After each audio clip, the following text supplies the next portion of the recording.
चलिए बच्चों आगे चलते हैं। Next is magnetic field due to current carrying loop. ऐसा लूप जिसमें करंट जा रहा हो उसके कारण मैग्नेटिक फील्ड कैसे निकालते हैं ये बात कर लेते हैं। पहली बात तो लूप का मतलब यहां पर सर्कुलर लूप से मैं सर्कुलर लूप की बात कर रहा हूं, ठीक है, सर्कुलर लूप की बात कर रहा हूं, ठीक। तो उसके कारण मैग्नेटिक फील्ड निकालते हैं और ऐसा लूप है, ऐसा तार है जो सर्कुलर शेप का है और उसके कारण मैग्नेटिक फील्ड निकालनी है। सबसे पहले निकालते हैं हम सेंटर पे, एट सेंटर। हम आंसर याद भी रखेंगे इसके बाद, एट सेंटर। आपके पास इस तरह का अरेंजमेंट है कि इस तरह से कोई करंट कैरिंग लूप जिसमें करंट जा रहा है ऐसे आई, इसमें करंट जा रहा है ऐसे आई और हमें सेंटर पर निकालना है। यहां कहीं लेट से सेंटर है सी और इस करंट कैरिंग लूप का जो रेडियस है let say that is are.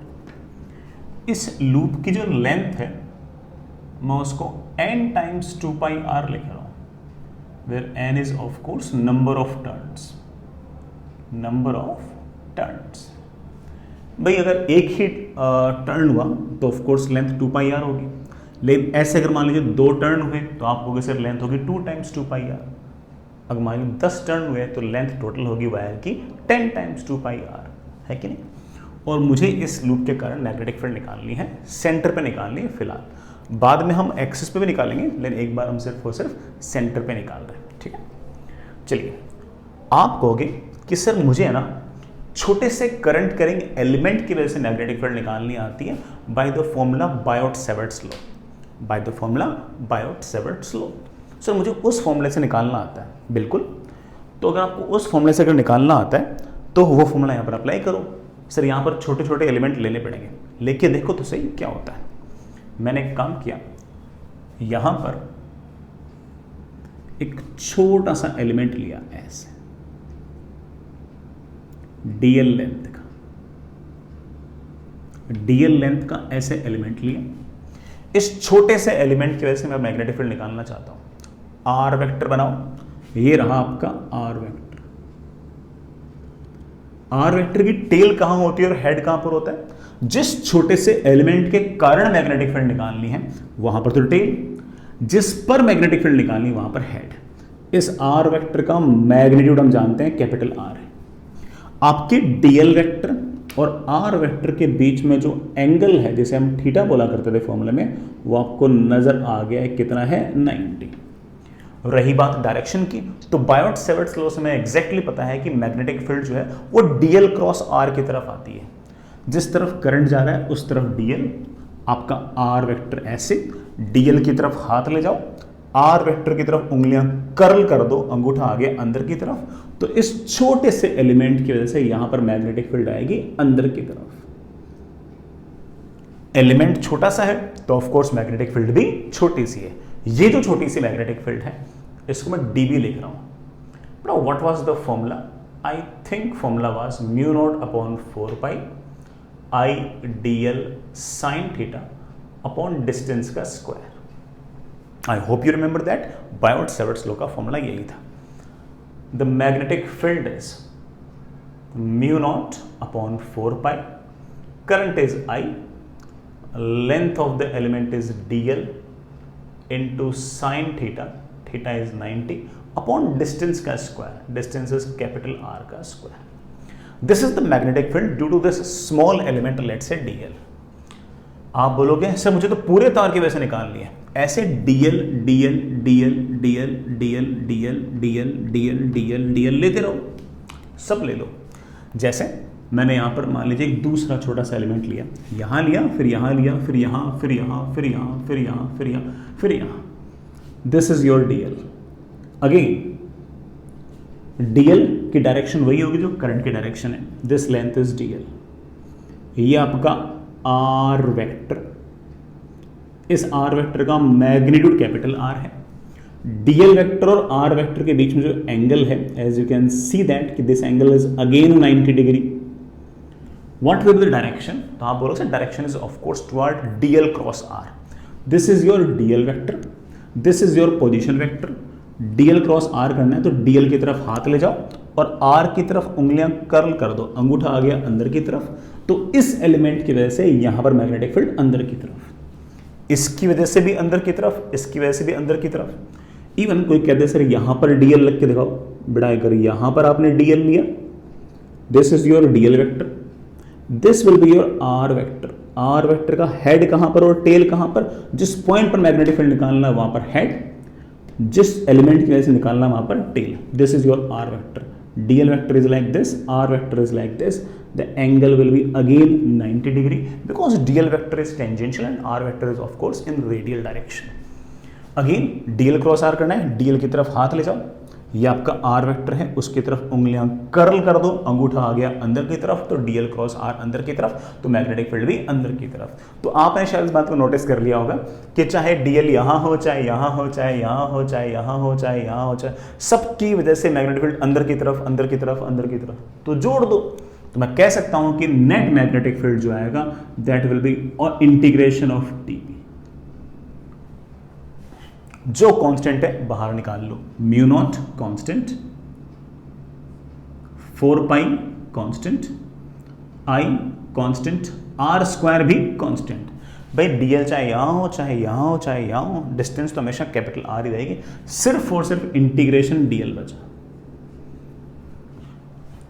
DL DL DL DL DL DL DL DL जोड़ोगे तो क्या आएगी पूरी लेंथ। तो मेरे पास मैग्नेटिक फील्ड का एक फॉर्मूला आ गया, that is mu naught I L upon 4 pi R square. मुझे पर्सनली बेटा सेंटर पर मैग्नेटिक फील्ड का ये वाला फॉर्मूला बहुत पसंद है, मुझे बहुत पसंद है। हालांकि अक्सर बुक्स वगैरह में इस तरीके से फॉर्मूला नहीं दिया होता, बट मैं अपनी बात कर रहा हूँ कि मुझे ये फॉर्मूला थोड़ा सा पसंद है।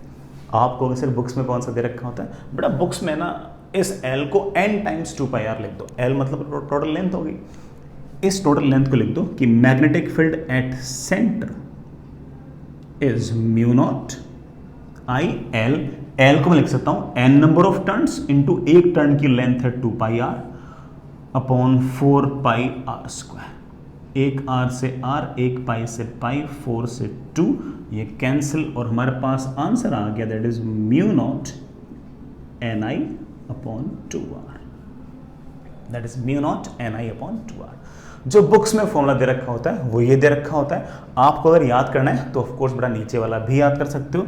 अधिकतर बुक्स में यही फॉर्मूला होगा, एनसीईआरटी में यही होगा, एचसीवी के अंदर भी यही होगा, और इसी फॉर्मूले से हम काफी तक काम चला भी लेंगे, कोई दिक्कत नहीं है।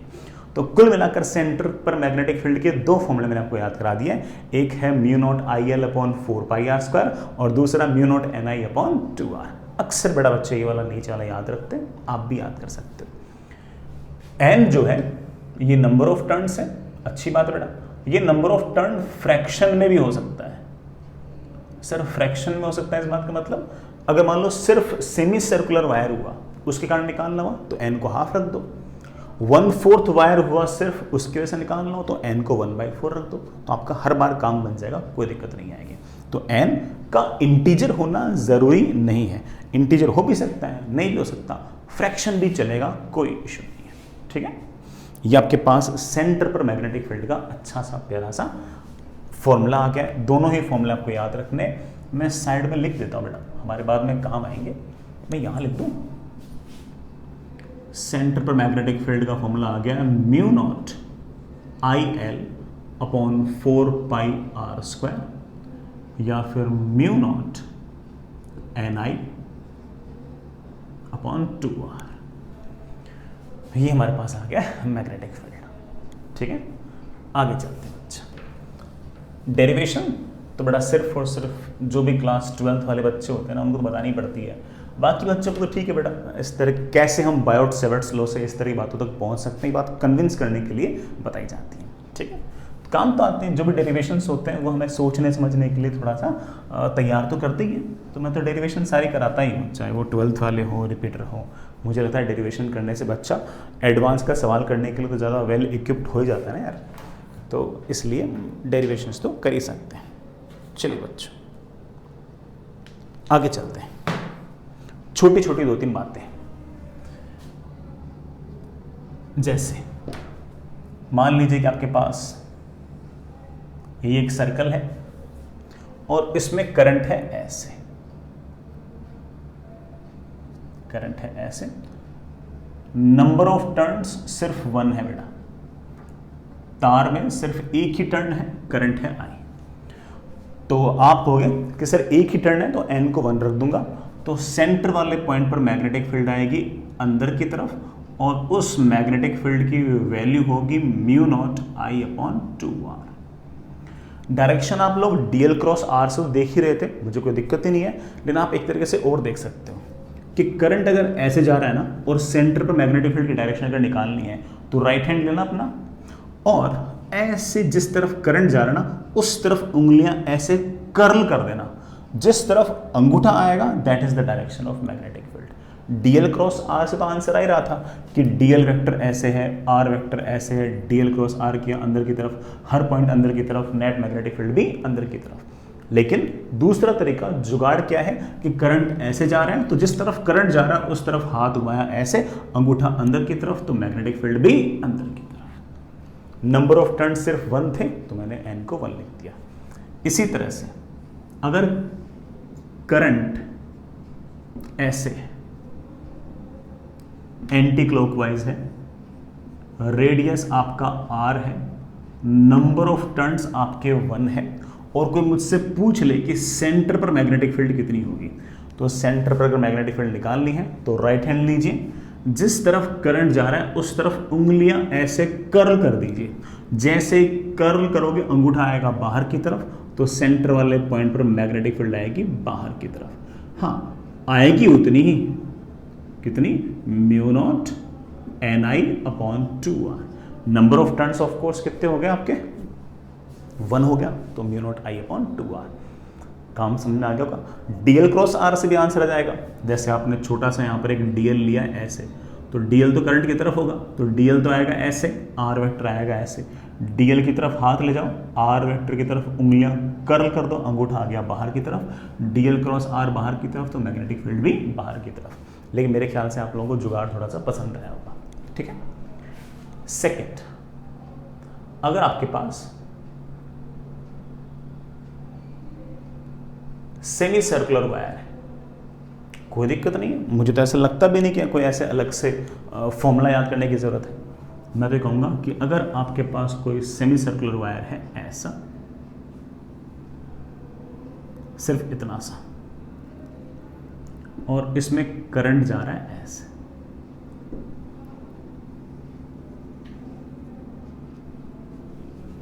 ये रहा आपका सेंटर सी, ये आपका रेडियस रहा, और कोई मुझसे पूछ ले कि सर सेंटर पर मैग्नेटिक फील्ड कितनी होगी, तो पहला तो डायरेक्शन, करंट जा रहा है ऐसे तो राइट हैंड लो, जिस तरफ करंट जा रहा है उस तरफ उंगलियां कर्ल कर दी ऐसे, अंगूठा अंदर की तरफ, तो सी वाले पॉइंट पर मैग्नेटिक फील्ड अंदर की तरफ, सी वाले पॉइंट पर मैग्नेटिक फील्ड अंदर की तरफ। फॉर्मूला क्या है, μ0I, ऊपर लगा रहा हूं L, L मतलब तार की लंबाई, आधा वायर है तो तार की लंबाई पाई आर, अगर ये एंगल है पाई तो ऑफ कोर्स ये लेंथ होगी pi R, upon upon upon upon 4 pi R square. मेरे ख्याल से पाई कैंसिल हो गया और आर से आर कैंसिल हो गया, मेरे ख्याल से सेंटर पर मैग्नेटिक फील्ड आ गई है μ0I/4r। सर इस वाले फॉर्मूले से आंसर आ जाएगा, बिल्कुल आ जाएगा। आप कहोगे कि सेंटर पर मैग्नेटिक फील्ड का फॉर्मूला है μ0I/2r into number of turns. पूरा सर्कल होता तो नंबर ऑफ टर्न 1 होता, 2 ऐसे टर्न्स होते तो n की वैल्यू 2 रखते, लेकिन तो हाफ सर्कल है, हाफ सर्कल है तो नंबर ऑफ टर्न्स कितना हो गया, हाफ। आंसर आपका वापस से सेम ही आएगा, डिफरेंट नहीं आएगा, ठीक है। आगे चलिए बच्चों, नेक्स्ट,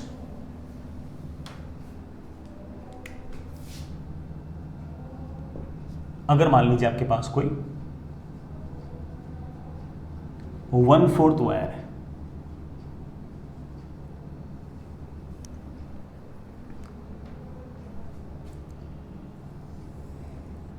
इस तरह से बड़ा सिर्फ 1/4 वायर है,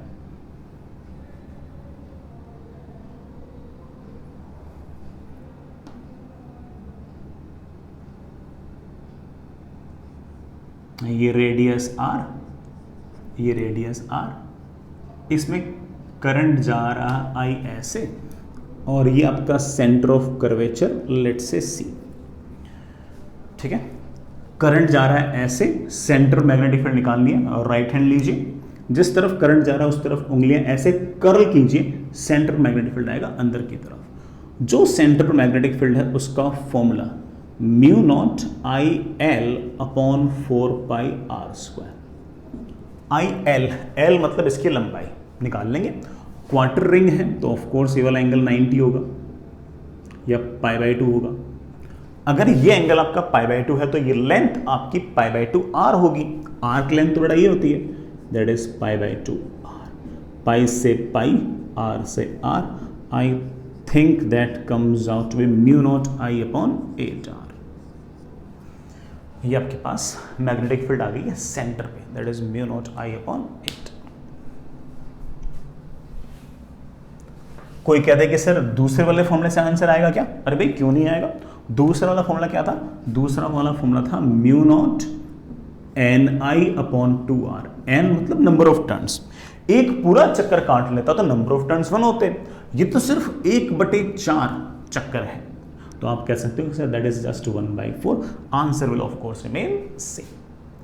ठीक बच्चों, वैसे तो मुझे लगता है कि तुम सारी बात समझ गए हो, बट चलो थोड़ा सा और देख लेते हैं। अगर कोई 3/4 लूप होगा तो क्या होगा? करंट कैरिंग लूप है, 3/4 हुआ तो क्या होगा? आपके पास ऐसा लूप है,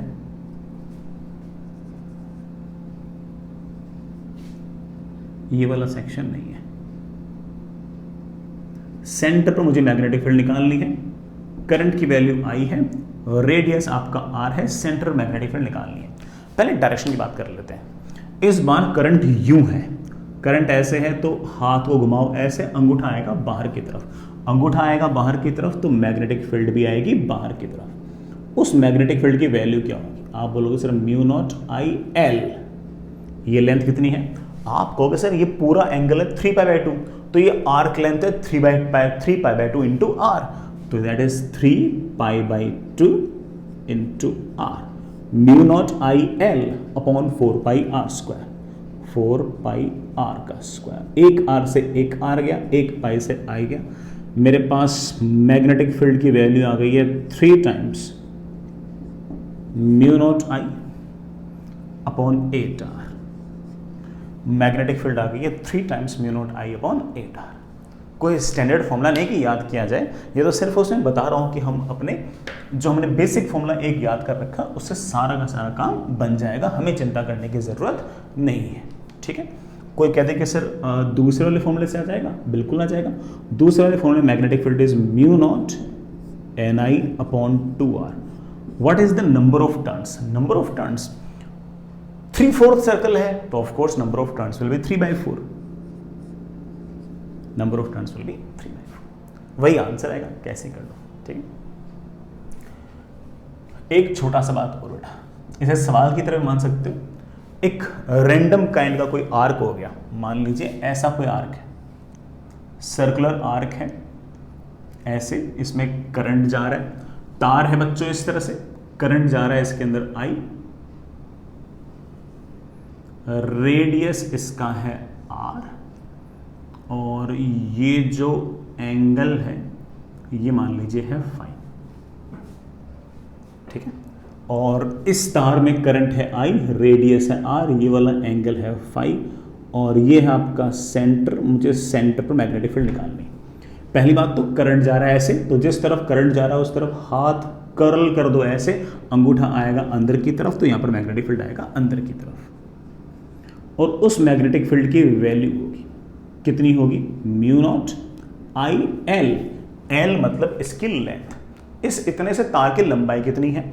आप बोलोगे सर अगर ये वाला एंगल फाई है रेडियन में, ये रेडियस अगर आर है, तो ऑफ कोर्स ये जो लंबाई होगी that will be phi R upon 4 R square, 4 R square.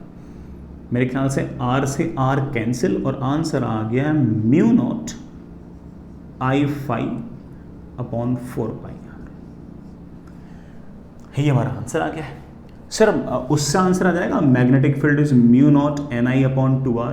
हाँ बच्चों बिल्कुल आना चाहिए। देखो म्यू नॉट ठीक है, I ठीक है, रेडियस R है, ये ठीक है। सिर्फ और सिर्फ नंबर ऑफ टर्न सोचने, नंबर ऑफ टर्न सोचने इतना मुश्किल काम भी नहीं है। पूरा एंगल अगर 2 पाई होता है, पूरा एंगल अगर 2 पाई होता है तो हम कहते हैं कि नंबर ऑफ टर्न्स 1 है। तो अगर मान लो कि 1 रेडियन होगा तो नंबर ऑफ टर्न्स होंगे 1 अपॉन 2 पाई। तो 5 रेडियन होगा तो of course 1 upon 2 pi into 5। तो आप कह सकते हो कि नंबर ऑफ टर्न्स है 5 अपॉन 2 पाई।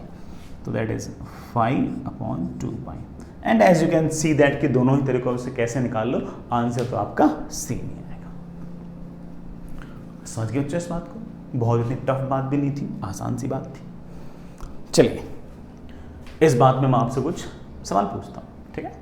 चलिए मैं मिटा रहा हूं बच्चों। सर्कुलर लूप के कारण सेंटर पर मैग्नेटिक फील्ड कितनी होगी, ये फॉर्मूला हमने निकाल लिया और इसके बेसिस पे मैं आपसे कुछ सवाल पूछ रहा हूं। चलिए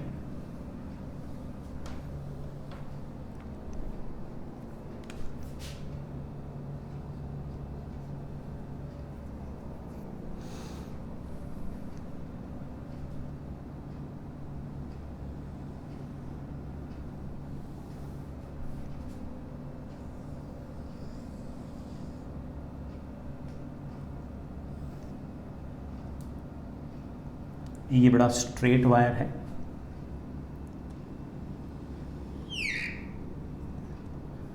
यहां कोई वायर नहीं है, ठीक है? Current is like this. Number of turns कुछ नहीं बोल रखे तो 1 ही मानने, ठीक है? और इसका सेंटर बड़ा यहां कहीं है, रेडियस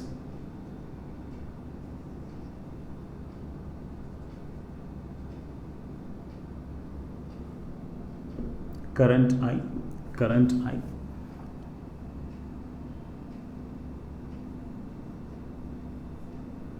ये वाला एंगल आपका 120। Find magnetic field at point C। बेटा मैग्नेटिक फील्ड को हम B से रिप्रेजेंट करते हैं, ठीक है? ये तुम करो, मैं तब तक बड़ा एक सवाल और साइड में लिखता हूं, है ना?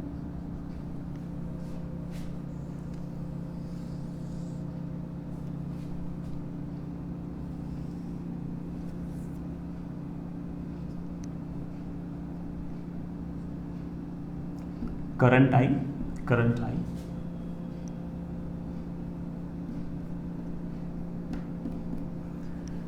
और इस बार बड़ा यहां कुछ नहीं है, ठीक है? और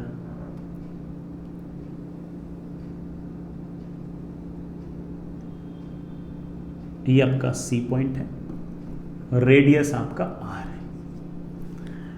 find magnetic field at point C। मैं फिर से बोल दूं, इसमें तार ऐसे है, यूं तार है, करंट जा रहा है I, यूं जा रहा है करंट, यूं जा रहा है, यूं जा रहा है ऐसे। ये तो कोई आपका सर्कुलर आर्क टाइप हो गया, ये आपकी स्ट्रेट लाइन हो गई। दूसरे वाले सवाल में ये तो सर्कुलर वायर टाइप हो गया और ये आपकी स्ट्रेट वायर हो गया। और ये वाला एंगल जो है आपका ये 120 है। दोनों ही केस में find magnetic field at point C। Point C पर हमें मैग्नेटिक फील्ड निकालनी है। नॉट दैट टफ, बड़े आराम से हो सकता है, नॉट दैट टफ। चलिए बच्चों मैं करता हूं। देखो यहां तो करंट है नहीं, सिर्फ करंट इस सर्कुलर लूप और इस स्ट्रेट वायर के कारण है, ठीक है? पहले इस लूप के कारण देखते हैं। इस लूप में करंट जा रहा है, सर्कुलर लूप के कारण मैग्नेटिक फील्ड आएगी बाहर की तरफ। कितनी आएगी? Mu naught NI upon 2R। Current I है, रेडियस R है, नंबर ऑफ टर्न्स लिखने हैं। देखते हैं ये जो आपका सर्कुलर लूप है, ये तो सेंटर रहा, ये जो आपका सर्कुलर लूप है, सर्कुलर लूप है, सर्कुलर लूप है, इसने कुल मिलाकर सेंटर पर जो एंगल सबस्टेंड किया है वो 240 डिग्री है, 240 डिग्री है। दिख रहा है बच्चों? ये वाला एंगल अगर 120 है तो इस सर्कुलर लूप ने सेंटर पर कितना एंगल सबटेंड किया है? 240। एंड वी नो दैट कि अगर 360 डिग्री होता तो नंबर ऑफ टर्न्स 1 होते, 240 डिग्री है तो पक्की बात है कि नंबर ऑफ टर्न्स होंगे 1/360 into 240। I think that is 2/3। तो नंबर ऑफ टर्न्स आपके पास आ गए 2/3। रही बात डायरेक्शन की, करंट जा रहा था एस, तो मैग्नेटिक फील्ड बाहर की तरफ को आप ऐसे लिख सकते हो, प्लस। अब इस स्ट्रेट वायर की वजह से, फाइनाइट स्ट्रेट वायर के कारण मैग्नेटिक फील्ड कितनी होती है, इसके लिए हम लोगों ने कोई फॉर्मूला याद कर रखा है क्या? बिल्कुल कर रखा है, प्रैक्टिस भी कर रखी है। याद कीजिए, सबसे इंपॉर्टेंट चीज होती है इस तार से इस पॉइंट तक की परपेंडिकुलर डिस्टेंस। काश मुझे ये वाली परपेंडिकुलर डिस्टेंस पता लग जाए। पहले तो मेरे को बच्चे बोलेंगे कि सर ये वाला ट्राइंगल और ये वाला ट्राइंगल दोनों कॉन्ग्रुएंट हो गए। कैसे? ये कैपिटल आर, ये कैपिटल आर, ये एंगल 90, ये एंगल 90 और ये वाली साइड आपकी कॉमन, तो दोनों ट्राइंगल आपके हो गए कॉन्ग्रुएंट। और अगर कॉन्ग्रुएंट हो गए तो पक्की बात है कि अगर टोटल एंगल आपका 120 था तो ये एंगल आपका 60, तो ये वाला एंगल भी आपका 60। तो अगर आपके पास ये आर है तो ये डिस्टेंस आएगी r cos 60, जिसको आप परपेंडिकुलर डिस्टेंस बोलते थे, वो आपके पास आएगी r is equals to capital R का cos 60। आई थिंक ये तो r/2 हो गया। हाँ बच्चों, क्या फॉर्मूला होता है? स्ट्रेट वायर के कारण पहली बात तो मैग्नेटिक फील्ड की डायरेक्शन। स्ट्रेट वायर में अगर करंट जा रहा है ऐसे, तो जिस तरफ करंट जा रहा है उस तरफ अंगूठा कर दो ऐसे, जिस पॉइंट पर मैग्नेटिक फील्ड निकालनी है उस तरफ हथेलियां फैला दो ऐसे। हथेलियां पॉइंट कर रही हैं बाहर की तरफ, तो मैग्नेटिक फील्ड आएगी बाहर की तरफ। याद तो है सबको? और फॉर्मूला था, अरे बच्चों तो भूल गया क्या फॉर्मूला था? मेरे ख्याल से फॉर्मूला था स्ट्रेट वायर की वजह से μ0I/4πr। r का मतलब था perpendicular distance, in this case r is r/2 into sine theta 1 plus sine theta 2। इस परपेंडिकुलर के साथ ऊपर वाले एंड ने कितना एंगल सबटेंड किया है, नीचे वाले एंड ने कितना एंगल सबटेंड किया है, तो sine 60 plus sine 60 that comes out with 2 times of sine 60। और ये वाला मैग्नेटिक फील्ड भी आपने देखा कि है बाहर की तरफ, दोनों की वजह से ही मेरा मैग्नेटिक फील्ड बाहर की तरफ। ऐड कर दीजिए, आपका आंसर आ गया। ऐड कर दीजिए बच्चों, आपका आंसर आ गया। आई रियली होप आपको बच्चों बात समझ में आ ही गई होगी। अगला सवाल भी करते हैं, नेक्स्ट मैं इसे मिटा दूं? चलो ठीक है, इसी से काम चला लेते हैं। इस बार तार में ये सर्कुलर लूप में करंट है, ये स्ट्रेट वायर में है। यहां पर फॉर्मूला आएगा सर्कुलर लूप वाला, यहां पर फॉर्मूला आएगा स्ट्रेट वायर वाला। सर्कुलर लूप के कारण मैग्नेटिक फील्ड किधर है पहले ये चेक करो। तो आप बोलोगे sir current is like this, जिस तरफ करंट जा रहा है उस तरफ हथेलियां फैला दो ऐसे। यहां पर करंट जा रहा है, ऑफ कोर्स यूं जा रहा है करंट, तो अंगूठा आ गया बाहर की तरफ, तो सेंटर पर मैग्नेटिक फील्ड आएगी बाहर की तरफ, इसके कारण, और वो मैग्नेटिक फील्ड आएगी μ0NI/2r। करंट तो I है, रेडियस भी R है, नंबर ऑफ टर्न्स क्या लिखूं? आप बोलोगे कि सर इस सर्कुलर लूप ने सेंटर पर एंगल सबटेंड कर रखा है। कितना एंगल सबटेंड कर रखा है? 120। आप कह सकते हो कि सर 360 डिग्री अगर होता है तो हम एक चक्कर मानते हैं, 120 डिग्री अगर होगा तो नंबर ऑफ टर्न्स मानेंगे 1/360 into 120। I think that is 1/3। ये वाला मैग्नेटिक फील्ड तो आ गया बाहर की तरफ, प्लस इसके कारण मैग्नेटिक फील्ड इस स्ट्रेट वायर के कारण किधर की तरफ आएगा? स्ट्रेट वायर की तरफ अंगूठा ले जाओ, जिस पॉइंट पर मैग्नेटिक फील्ड निकालनी है उस पॉइंट की तरफ हथेलियां फैला दो। हथेलियां पॉइंट कर रही हैं अंदर की तरफ, तो मैग्नेटिक फील्ड अंदर की तरफ। याद तो है ना हम डायरेक्शन कैसे निकालते थे?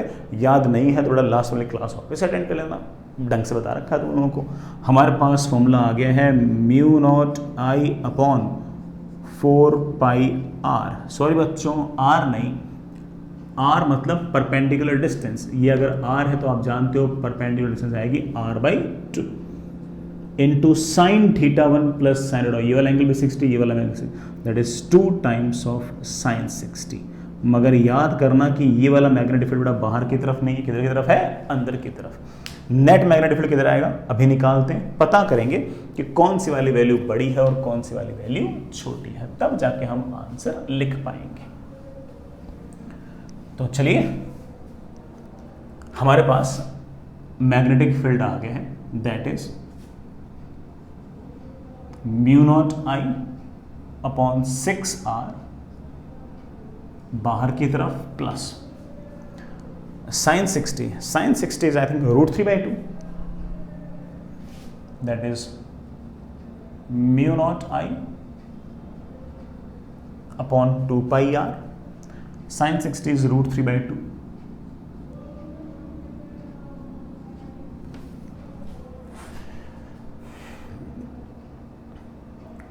ठीक है ना।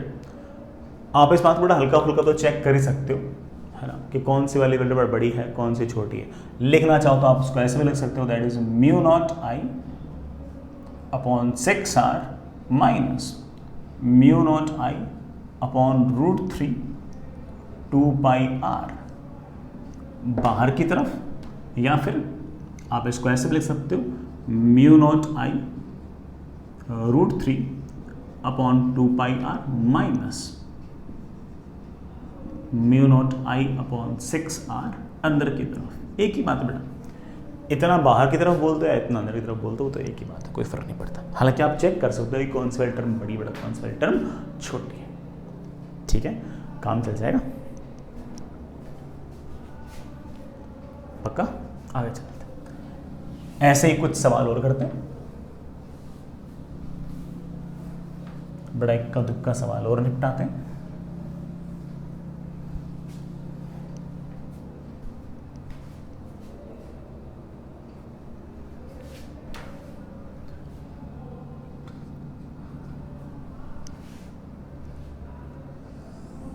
पहले एक बार मैं डायग्राम बना लूं, तुम उसके बाद बनना, ठीक है।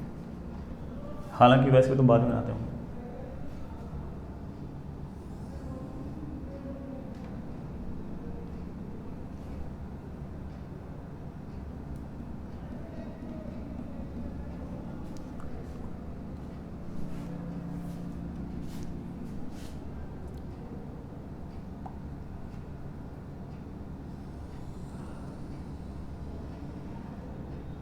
इस तरह से बेटा दो सर्कुलर लूप्स हैं,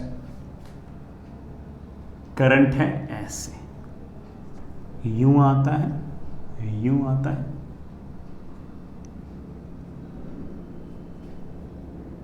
ऐसे। दोनों का जो सेंटर है वो यहां कहीं है C। इस लूप का जो रेडियस है ये A है, और इस लूप का जो रेडियस है बेटा ये B। ठीक है, सारे तार में करंट यूं जाएगा यूं जाएगा यूं जाएगा यूं जाएगा, ऐसा है। करंट जो है वो आपका I है। Find magnetic field at point C। Point C पर मैग्नेटिक फील्ड निकालो, देखो कितनी आती है। ठीक है बच्चों, पॉइंट C पर चेक करें कि मैग्नेटिक फील्ड कितनी आएगी।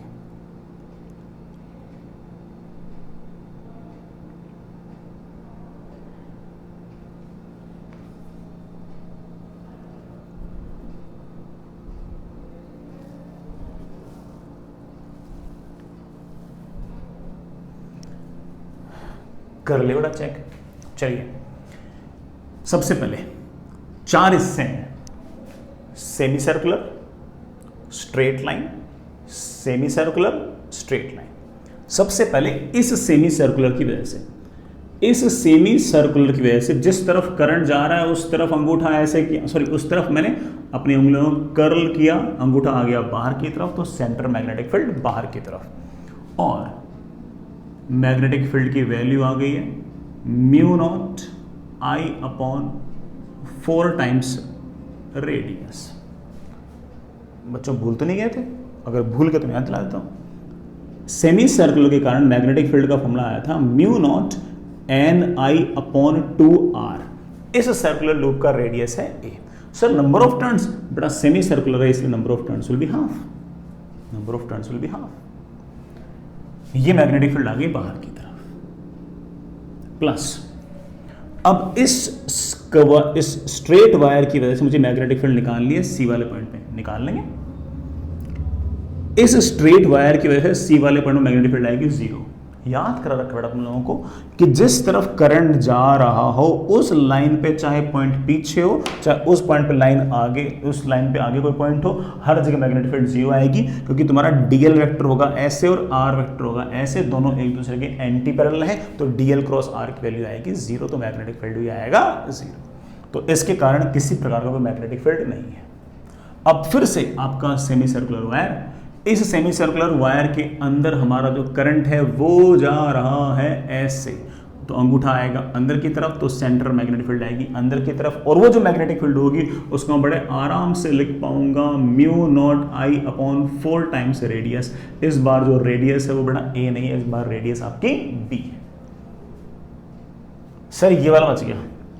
अरे बच्चों, इसके कारण फिर से इस पॉइंट पर मैग्नेटिक फील्ड 0, क्योंकि आपका डीएल वेक्टर भी इस तरफ और आपका आर वेक्टर भी इस तरफ। डीएल वेक्टर और आर वेक्टर अगर सेम डायरेक्शन में, तो मैग्नेटिक फील्ड तो 0 आएगी। इसकी वजह से नेट मैग्नेटिक फील्ड निकालने वाला जोड़ दो, वेक्टर क्वांटिटी डायरेक्शन में ध्यान तो रखेंगे। ए छोटा है इसलिए वाली ये टर्म बड़ी है, बी बड़ा है इसलिए वाली ये टर्म छोटी है, तो बाहर वाली मैग्नेटिक फील्ड बड़ी है, अंदर वाली मैग्नेटिक फील्ड छोटी है, तो पक्की बात है कि नेट मैग्नेटिक फील्ड आएगी दिस माइनस दिस बाहर की तरफ। तो आप बड़े आराम से कह सकते हो कि net magnetic field will be μ0I/4 1/A -1/B बाहर की तरफ। μ0I/4 1/A -1/B बाहर की तरफ। अच्छा सा काम था, समझ तो गए। ठीक है बच्चों, आगे चलते बेटा, एक सवाल और करते हैं। सवाल इस तरह से,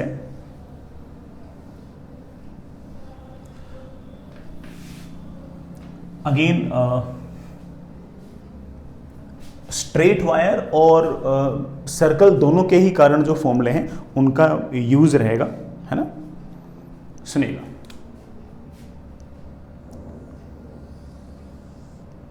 आपके पास एक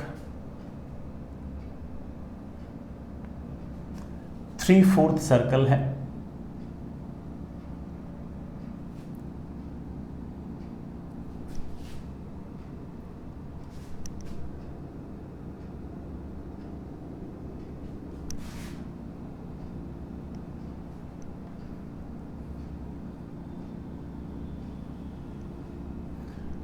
सर्कल है ऐसे।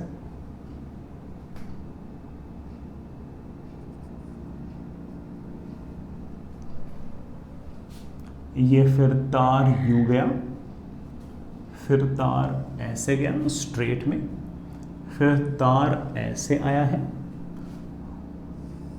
यूं।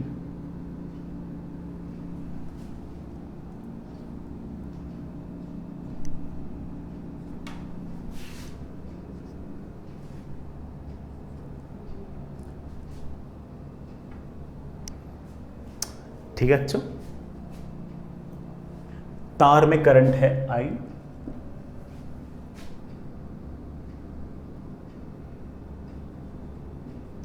ये वाला जो रेडियस है ये आपके पास A है,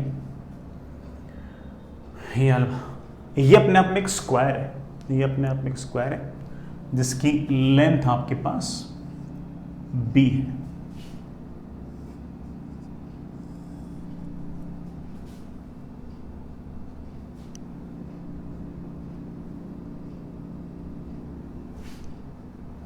करंट आपका I है, इस वाले पॉइंट को मैं C कह रहा हूं। Find magnetic field at point C, find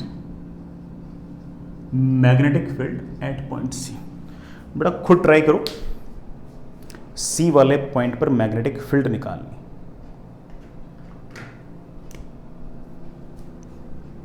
C वाले पॉइंट पर मैग्नेटिक फील्ड निकाल,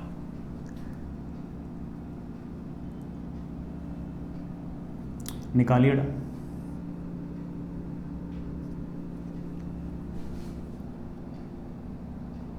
करंट जो है वो यूं आता है, यूं आता है, यूं आता है, यूं चले जाता है। ठीक, चलिए करते हैं। सबसे पहले तो ना ये चीज नोटिस करो कि ये आपके पास एक सर्कुलर लूप है 3/4। कैसा है? 3/4। इस 3/4 सर्कुलर लूप के कारण मैग्नेटिक फील्ड सेंटर वाले पॉइंट पर आएगी अंदर की तरफ और उसकी वैल्यू होगी μ0 Ni upon 2r. What is the number of turns? But the number of turns will be of course 3/4 अंदर की तरफ। आगे चलो, इस तार की वजह से आएगी अंदर की तरफ। आगे चलो सर, इस तार की वजह से मैग्नेटिक फील्ड कितनी आएगी? 0, क्योंकि ये जो पॉइंट है ना जिस पॉइंट मैग्नेटिक फील्ड निकालनी है ये तो इस करंट के पीछे वाले पॉइंट पे ही है। यहाँ तो आप जानते हो dl क्रॉस r 0 होता है, इसके कारण कोई मैग्नेटिक फील्ड नहीं आएगी। सर इस तार के कारण कितनी आएगी? बड़ा इसके कारण तो आएगी, इसके कारण तो आएगी। ये तो स्ट्रेट वायर है, स्ट्रेट वायर के कारण मैग्नेटिक फील्ड कैसे निकालते हैं? पहली बात तो तार में करंट जा रहा है ऐसे और नीचे वाले पॉइंट निकालना है। जिस तरफ करंट जा रहा है उस तरफ अंगूठा, जिस पॉइंट पर निकालना है उस तरफ हथेलियां फैला दो। हथेलियां पॉइंट कर रही हैं ऐसे मेरी तरफ अंदर की तरफ, तो मैग्नेटिक फील्ड आएगी अंदर की तरफ। और उस मैग्नेटिक फील्ड का फॉर्मूला था, क्या फॉर्मूला था? μ0 I अपॉन 4π इस तार से इस पॉइंट तक की perpendicular distance. I think this perpendicular distance is given as b। ये डिस्टेंस b, तो ये डिस्टेंस भी b। μ0 I upon 4π r into sine θ1 plus sine θ2, sine θ1 plus sine θ2। इस वाले एंड ने, ये वाला जो एंड है तो परपेंडिकुलर पर ही है, तो इस वाले एंड का तो परपेंडिकुलर के साथ कितना एंगल आएगा? 0, तो साइन 0 प्लस इस दूसरे वाले एंड ने इस परपेंडिकुलर के साथ कितना एंगल बना रखा है? तो आप बोलोगे कि सर इस दूसरे वाले पॉइंट ने इस परपेंडिकुलर के साथ एंगल बना रखा है 45। तो ये वाला एंड तो परपेंडिकुलर पे ही था, तो एंगल 0। दूसरे वाले एंड ने एंगल बना रखा है 45, तो साइन 0 प्लस साइन 45। साइन 0 तो 0 रहेगा, साइन 45 आपका 1/√2। और जैसा हम देख चुके हैं करंट की डायरेक्शन ये थी, नीचे वाले पॉइंट में मैग्नेटिक फील्ड निकालना था, करंट की तरफ अंगूठा ऐसे, तो मैग्नेटिक फील्ड ऐसे अंदर की तरफ, तो ये वाली मैग्नेटिक फील्ड भी अंदर की तरफ। प्लस अब इस तार की वजह से इस पॉइंट में मैग्नेटिक फील्ड निकालना है, बिल्कुल निकालेंगे। स्ट्रेट वायर है, स्ट्रेट वायर का फॉर्मूला भूले तो नहीं, याद होगा। नहीं याद हो तो अगेन बेटा लास्ट वाली क्लास वापस से पढ़े। μ0 I अपॉन 4π इस तार की यहां से तक की परपेंडिकुलर डिस्टेंस तो अब भी b है, इनटू साइन ऑफ एंगल। देखते हैं ऊपर वाले एंड ने इस पॉइंट से इस तार पर ये परपेंडिकुलर है, ऊपर वाले एंड ने यहां पर जो एंगल सबस्टेंड कर रखा है वापस से कितना है बच्चों? ये तो 45, तो साइन 45 प्लस नीचे वाले एंड ने परपेंडिकुलर के साथ कितना एंगल बना रखा है? तो आप बोलोगे सर नीचे वाला जो पॉइंट है वो तो परपेंडिकुलर वाली लाइन पर ही है, तो एंगल आएगा 0। आई रियली होप कि आप लोगों को फॉर्मूले याद होंगे। डायरेक्शन मैं बता देता हूं। करंट है ऐसे, तो जिस तरफ करंट जा रहा है उस तरफ अंगूठा, जिस पॉइंट पर मैग्नेटिक फील्ड निकालनी है उस पॉइंट की तरफ हथेलियां फैला दो ऐसे, हथेलियां पॉइंट कर रही है अंदर की तरफ, तो मैग्नेटिक फील्ड अंदर की तरफ। सारी के सारी मैग्नेटिक फील्ड्स अंदर की तरफ हैं, तो नेट मैग्नेटिक फील्ड भी अंदर की तरफ आएगी और इन सब का सम आएगी। समझ गए बच्चों? आसान सा काम था, बढ़िया काम था। आगे चलते हैं, आगे चलिए बेटा और करते हैं प्रैक्टिस के लिए बेटा, आपके सबके लिए ना, कि आपको फॉर्मूले भी याद हो जाए, डायरेक्शंस भी याद हो जाए। हालांकि फॉर्मूले तो आने ही चाहिए यार, फॉर्मूले आएंगे तभी सवाल होंगे। जैसे हमने जब कभी इलेक्ट्रिक फील्ड निकाली होगी तो इलेक्ट्रिक फील्ड के फॉर्मूले याद कर लिए थे, तब जाके तो सवाल बने थे अपन लोगों से। इसी तरह से आज के दिन भी अगर देखें तो सारा दारोमदार किस बात पे कि फॉर्मूले याद तो हम लोगों को, और यहाँ पर फॉर्मूला ज़्यादा नहीं है। ऐसे नहीं कि इलेक्ट्रिक फील्ड में तो बेटा ठीक है 4-5 दिन तो सिर्फ वो सिर्फ फॉर्मूले निकालने में लग गए थे उनको, यहाँ थोड़ी लग जाएंगे, यहाँ ऐसा नहीं है। मैं ज़रूर थोड़ा इत्मीनान से पढ़ाता हूँ, ऐसे मेरे को कई बार टाइम लग जाता है, बट ऐसा नहीं कि बहुत ज़्यादा कोई फॉर्मूले आ गए हों।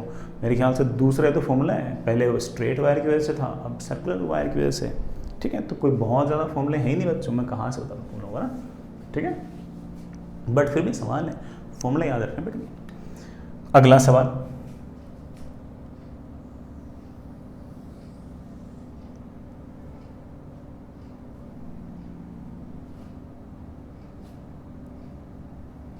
ये आपके पास एक semi circular loop,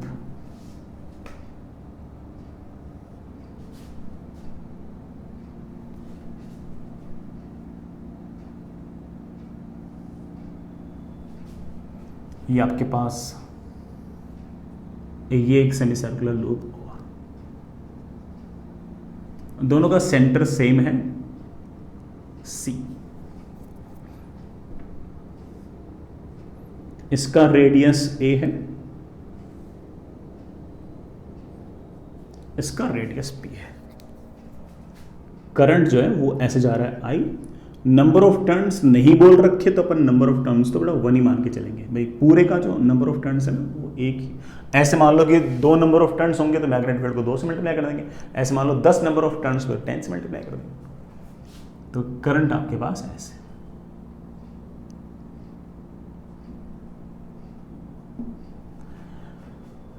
find magnetic field at point C। Point C पर आराम से इत्मीनान से मैग्नेटिक फील्ड निकालो, फिर और बात करेंगे, ठीक है। चलिए बेटा, अगेन 4 पार्ट हैं, semi circular wire, straight wire, semi circular wire, straight wire. इस स्ट्रेट वायर की वजह से इस वाले पॉइंट पर कोई मैग्नेटिक फील्ड नहीं है, कारण आप जानते हो डीएल वेक्टर और आर वेक्टर एक दूसरे के एंटी पैरेलल हैं, तो मैग्नेटिक फील्ड में डीएल क्रॉस आर की टर्म आती है। जो भी 2 वेक्टर एक दूसरे के एंटी पैरेलल होते हैं उन दोनों का क्रॉस प्रोडक्ट तो 0 आएगा, क्योंकि साइन थीटा होता है, साइन 180 तुम जाने के 0 आएगा। इसी तरह से इस एलिमेंट की वजह से मैग्नेटिक फील्ड आपका 0 आएगा। इस हाफ सर्कल की वजह से मैग्नेटिक फील्ड कैसे आएगी, तो करंट जिस तरफ जा रहा है उस तरफ हाथ को घुमा दो ऐसे, तो मैग्नेटिक फील्ड आएगी अंदर की तरफ। इसके कारण मैग्नेटिक फील्ड कैसे आएगी, ऐसे अंदर की तरफ, दोनों कारण अंदर की तरफ। अच्छी बात है, जोड़ देंगे। इस हाफ सर्कल की वजह से मैग्नेटिक फील्ड आएगी, बेटा बोलना mu not NI upon 2R। Sir n half circle है बेटा, तो हाफ। कई बच्चों को सीधे याद रहता है कि sir mu naught I upon 4R अंदर की तरफ, प्लस इसकी वजह से कितना आएगा, that is mu not NI upon 2R। What is the number of turns, I think mu naught I upon 4 1 upon A plus 1। ये हमारा आंसर बच्चों, बड़े आंसर। आगे चलिए, नेक्स्ट एक और सवाल। आई होप आप बोर नहीं हो रहे होंगे, आप खुद भी मेरे साथ ट्राई कर रहे होंगे ना, साथ साथ करोगे ना बच्चों तो बोर नहीं होंगे। आगे चलते हैं बेटा, नेक्स्ट इज बड़ी आसान है, छोटा सा सवाल और।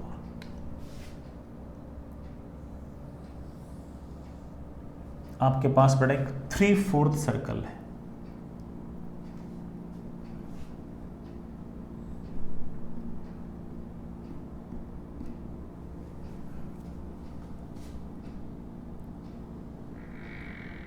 ये बड़ा स्ट्रेट वायर,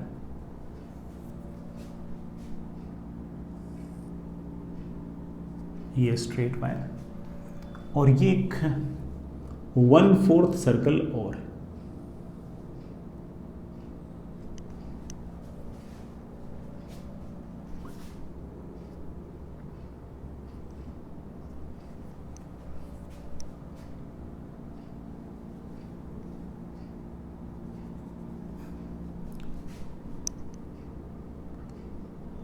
ये सेंटर वाला पॉइंट है,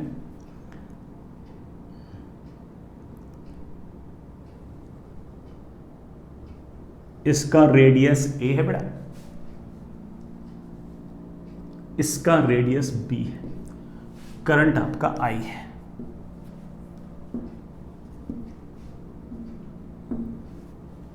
समझ गए बेटा, ये तो समझ गए ना ये क्या है, ये बेटा आपका सर्कुलर लूप है 1/4 टाइप है।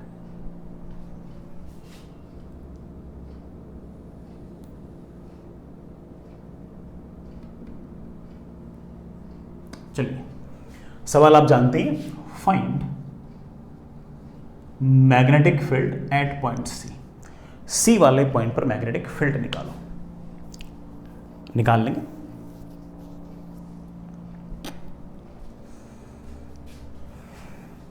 निकाल लेंगे। सबसे पहले अच्छा हाँ, ये तो मैं बोलना ही भूल गया कि ये वाला एंगल आपका 90 है। अगर ये वाला एंगल 90 है तो ऑफ कोर्स ये वाला एंगल आपका 270 है। इस कारण से ये तो आपका 3/4 सर्कल हो गया और ये आपका 1/4 सर्कल हो गया। याद रखना कुल मिलाकर 4 एलिमेंट है, 3/4 circle, straight wire, 1/4 circle and straight wire. चारों की वजह से इत्मीनान से मैग्नेटिक फील्ड लिखेंगे अपन लोग। तो मैग्नेटिक फील्ड आ गई है सी वाले पॉइंट पे। पहले इस 3/4 सर्कल के कारण, इस 3/4 सर्कल में करंट जा रहा है ऐसे, तो अंगूठा आ गया अंदर की तरफ, तो मैग्नेटिक फील्ड अंदर की तरफ। और उस मैग्नेटिक फील्ड का फॉर्मूला आ गया μ0 Ni/2r। रेडियस की वैल्यू है a। और रही बात नंबर ऑफ टर्न्स, तो नंबर ऑफ टर्न्स मेरे पास आ गया 3/4 और ये मैग्नेटिक फील्ड अंदर की तरफ।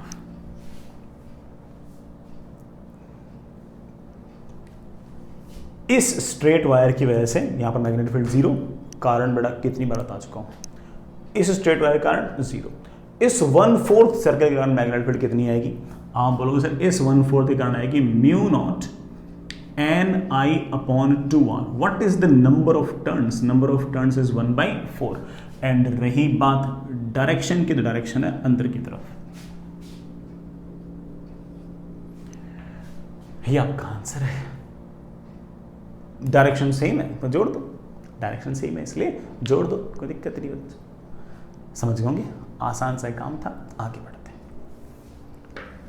बड़ा मानता हूं कि मैं बहुत सारे एग्जांपल्स करा रहा हूं और ऐसे ही मोर और लेस ऐसे ही एग्जांपल्स बड़ा आपकी शीट में भी होंगे। तो लेकिन उस टाइम ऐसे नहीं कॉपी नहीं खोल ली, बिना कॉपी खोल ली सॉल्व करना उनको, तो यार किसी बहाने आपको फॉर्मूले भी याद हो जाएंगे, है ना। मैं तो इसलिए इतने सारे सवाल करा रहा हूँ कि आपको फॉर्मूले याद हो जाए, क्योंकि मैं जानता हूँ कि फॉर्मूले मुश्किल है ना। फॉर्मूले बड़ा मुश्किल है, ये तो मुझे तो पता ही है ना। मैंने भी कभी कभी याद तो किए थे, तो मुझे तो लगता है कि थोड़ा सा मुश्किल तो है।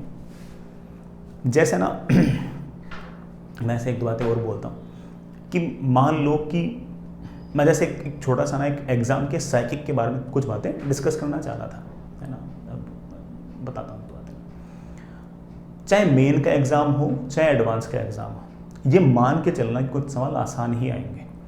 जैसे इस बार जो मेन का सब पेपर था उसके बारे में अगर तुम मुझसे पूछो तो मैं कहूँगा बेटा पेपर है ना, कुछ भी कर लो, 25 सवालों के अंदर से ये तो तय बात है कि 12-13 सवाल तो पक्के आसान आएंगे और 6-7 सवाल ऐसे आएंगे जिनमें तुम झगड़ा करोगे, लड़ोगे, गिरोगे, पड़ोगे, उठोगे, तो उसके बाद आपका आंसर आ जाएगा। तो मुझे ऐसा लगता है कि अगर ढंग से पेपर किया जाए ना, तो कोई भी एवरेज बच्चा, नॉर्मल बच्चा जो ठीक है एवरेज पढ़ाई करता है, स्मार्ट है, ठीक है, एप्टीट्यूड IQ उसका अच्छा है, ठीक है, सही, बिल्कुल डम्ब नहीं है, ठीक है, और ठीक ठाक पढ़ाई करता है, ठीक ठाक सिंसियर है, but he is street smart, तो वो हमेशा ही उन 25 सवालों के अंदर से किसी न किसी तरीके से लगभग 17-18 सवाल वो ढूंढ लेगा जिससे उसका काम बन जाए, बिल्कुल ढूंढ लेगा, कोई दिक्कत नहीं आएगी उसे। जैसे आप 25 सवालों के अंदर से 18 सवाल ढूंढते हो, वैसे आप ना काफी बड़ा काम कर लेते हो।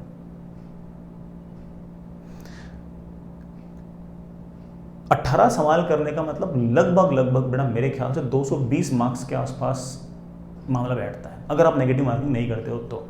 इसलिए मैंने कहा ना कि आपने सवाल छांटे हैं, आपने रैंडमली नहीं किए, आपको जो आते थे आपने कर दिए, जो नहीं आते थे वो छोड़ दिए। जिन सवालों में थोड़े टफ थे और आपको लगा कि बन सकता है उसको आप ट्राई करते गए, तो ऐसे करते करते बड़े आराम से 220 के आसपास मार्क्स आ सकते हैं। तो एम्फेसाइज किस पे करना है? एम्फेसाइज करना है जो सवाल हमें आते हो, जो आसान हो। यही हाल एडवांस का है, एडवांस का जो पेपर है उसके अंदर अगर ध्यान से देखो तो कट ऑफ तो 35% है। हमारी एग्जाम्स है कि 10वीं क्लास तक पढ़ते पढ़ते ऐसे होती है कि ना मेरे 90% आने चाहिए, 92% आने चाहिए, 95% आने चाहिए, तो हमें ऐसा लगता है कि हमारी एक्सपर्टाइज इतनी तगड़ी होनी चाहिए कि मैं 95% चीज़ें सही कर दूँ। ऐसा थोड़ी होता है, अब थोड़ी होता है ऐसा। अब तो कट ऑफ जो है 35% है जनरल कैटेगरी की, बाकी कैटेगरीज तो और कम है।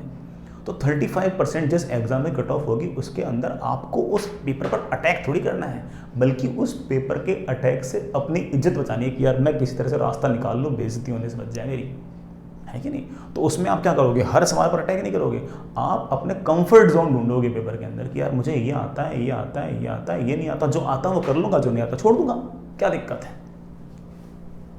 मेरा कंफर्ट जोन मान लो कॉम्प्रिहेंशन करना, मैं कॉम्प्रिहेंशन ढूंढूंगा और निपटा दूंगा। मेरा कंफर्ट जोन जो है वो ऐसा है कि यार काश कोई सवाल मुझसे वेव्स का पूछ ले, थर्मोडायनामिक्स का पूछ ले, मैं यूँ कर लूँगा। तो सवाल ढूंढे कि यार कौन से वेव्स के और थर्मोडायनामिक्स के सवाल है, किए और निपटा दिए। तो ऐसे केस में है ना, हमें बहुत ज़्यादा ऐसे एग्रेसिव नहीं बनना है कि यार मैं सब चीज़ें कर लूँगा। अरे नहीं, सब चीज़ें कहाँ से कर लोगे। एडवांस में जो टॉप कर रहा होगा बच्चा, उसके भी 100% मार्क्स नहीं आ रहे, हम कहाँ से ले आएंगे।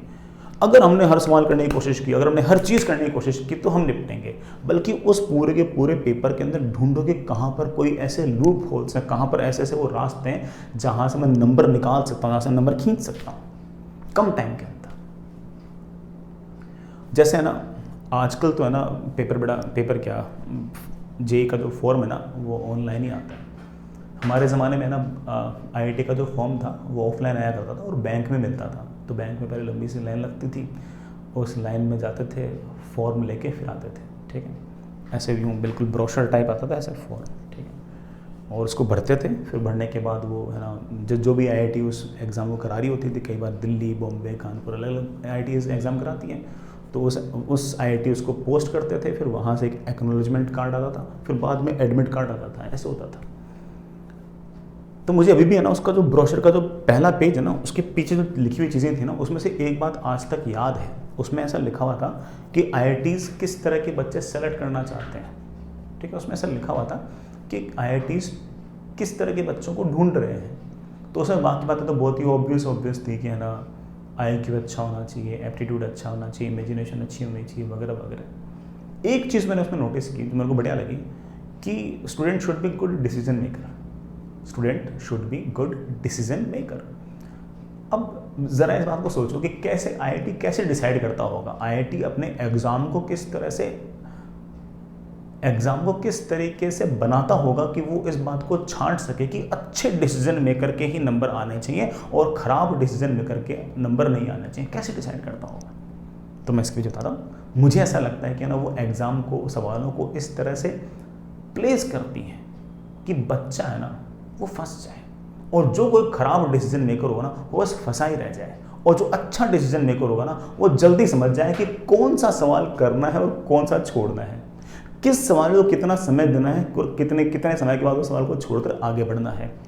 वो अच्छे से डिसाइड कर सके कि यार मुझे सवालों के साथ कोई ईगो फाइट नहीं करनी है, मुझे किसी तरह से नंबर से मतलब है। ये सवाल 4 नंबर का है तो अगला सवाल भी तो 4 नंबर का है, इस सवाल के साथ ऐसी क्यों ईगो लेके बैठा हूं कि मैं यही करता जा रहा हूं। समझ रहे इस बात को। मैथ्स का मान लो कोई सवाल आ गया है ना खतरनाक सा, और अपन ने तो ईगो पे ले लिया, एक्चुअल एग्जाम में ईगो पे ले लिया। जिस दिन मतलब अपनी लाइफ में ये डिसाइड होना है कि आईआईटी दिल्ली मिलेगी या फिर लवली प्रोफेशनल यूनिवर्सिटी मिलेगी, जिस दिन ये डिसाइड होना था उस दिन हमारे दिमाग में ये ठन गई कि यार ये वाला सवाल तो करना ही है। ठननी नहीं चाहिए थी, ठन गई हमारे अंदर कि यार आज तो है ना मजा के रहेंगे, ये वाला सवाल करेंगे। बल्कि ये सवाल कुछ खास बात नहीं है, अगला सवाल भी 4 नंबर का ही है, ये सवाल भी 4 नंबर का है, लेकिन हाँ बस हम अच्छे डिसीजन मेकर नहीं, हम फंस गए उसके अंदर। हम सवाल देखकर समझ नहीं पाए कि यार ये वाला सवाल जो है छोड़ने के लिए ही बना है, हम नहीं समझ पाए इस बात को। हमने ईगो पे ले लिया कि यार ये तो मैं करके रहूँगा, फिर करते रहे। उस मैथ्स का सवाल था, एक्सप्रेशन सॉल्व करते गए 5 मिनट बाद वही एक्सप्रेशन वापस से आ गया सॉल्व करते करते। फिर लगा कि अरे थोड़ी देर और सॉल्व करता हूँ, बस आंसर आने वाला ही है। 10 मिनट हो गए, 10 मिनट बाद सोचते हैं कि बस आंसर आने वाला ही है, अगर मैंने इसको सोल्व नहीं किया तो ये 10 मिनट भी वेस्ट हो गए। फिर ऐसे एक विशियस सर्कल में फंस गए कि 15-17 मिनट इस तरह से वेस्ट हो गए। और ये जो टाइम वेस्ट हुआ है ना, ये उसके बाद मान लो आंसर नहीं आया, 17 मिनट लग गए, 18 मिनट लग गए और आंसर नहीं आया। अब अगला वाला सवाल जब तुम कर रहोगे ना, तब तक तुम्हारा कॉन्फिडेंस तो लूज हो चुका है कि यार अब नहीं हो पाएगा। मतलब इस 17 मिनट के अंदर लोग 3 सवाल करके बैठे होंगे, मैं 3 सवाल पीछे चला गया। वो एक साइकोलॉजिकल इम्पैक्ट अब आगे फर्क और डालेगा। तो इसलिए मैं अभी भी कहूँगा कि एग्जाम गिविंग स्किल्स है ना वो बहुत इंपॉर्टेंट है, बहुत ही ज़्यादा इंपॉर्टेंट है। समझा करो इस बात को, हमेशा समझा करो इस बात को। एग्जाम गिविंग स्किल्स बहुत इंपॉर्टेंट है। और मैं अभी तुमको एक खास बात फिर से इस बात को रिपीट करके बोलता हूँ कि you should be very good decision makers. और कैसे डिसीजन मेकिंग करनी है तुम समझ ही गए। कौन सा सवाल करना है, कौन सा नहीं करना है, किस सवाल को कितना समय देना है और कितने समय के बाद छोड़ना है, ये डिसीजन मेकिंग ही तो है। पूरे के पूरे 2-3 साल की मेहनत करने के बाद इंसान जिस एग्ज़ाम को दे रहा होता है, उस सिचुएशन के अंदर कोई इंसान अगर अच्छे से डिसीजन ले पाता है, it means that he is smart. तो इस तरह से अच्छे डिसीजन मेकर्स जो होते हैं वो बड़े आराम से थोड़ा सा एग्ज़ाम बेटर तरीके से दे पाते हैं। ठीक, बाकी बातें करते रहेंगे, आगे चलते हैं। मैं क्या कोई सवाल पूछ रहा था क्या तुम लोगों से? मेरे ख्याल से ठीक है, तो भूल गया कौन सा था। आगे चलते हैं, मेरे ख्याल से खूब कर ली। अच्छा चलो एक और करते हैं। हाँ याद आ गया, बढ़िया सवाल है, सुनिएगा। इस तरह का एक करंट कैरिंग लूप है। दिस इज यूनिफॉर्म वायर, एक जैसा, इट इज यूनिफॉर्म वायर। इसका जो सेंटर है ये C है, रेडियस आपका R है, रेडियस आपका R। ठीक है बच्चों, यहां से एक वायर है जिसमें करंट आ रहा है,